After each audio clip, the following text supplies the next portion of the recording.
Avons-nous été frappés par le changement de titre donné au peuple de Dieu dans ces chapitres 1 Samuel 13, 7 et 19, 23, où le peuple de Dieu est appelé quelquefois les Hébreux et d'autres fois Israël. Et si nous regardons de plus près, nous verrons que l'Esprit du Seigneur nomme son peuple les Hébreux lorsqu'il est du côté des Philistins. Il est Israël lorsqu'il ne l'est pas.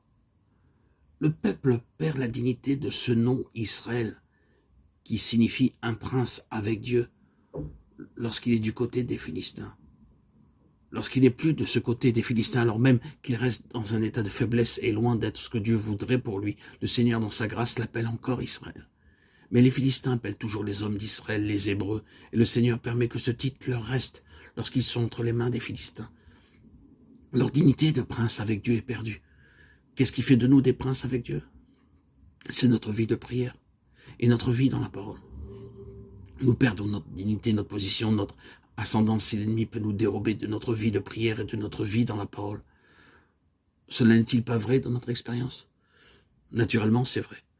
Cela nous a probablement été enseigné lorsque nous sommes devenus enfants de Dieu.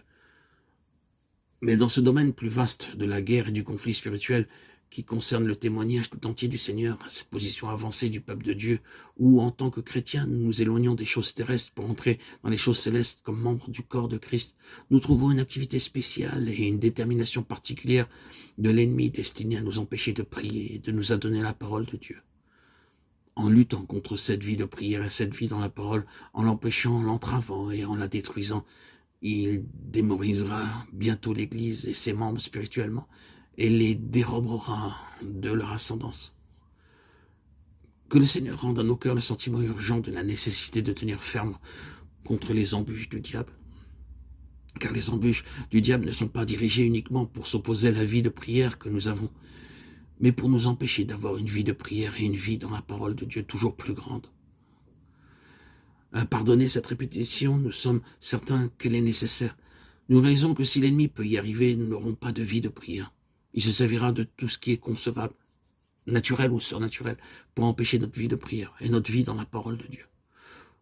Ce sont là les deux rames puissantes de notre guerre. Ces deux armes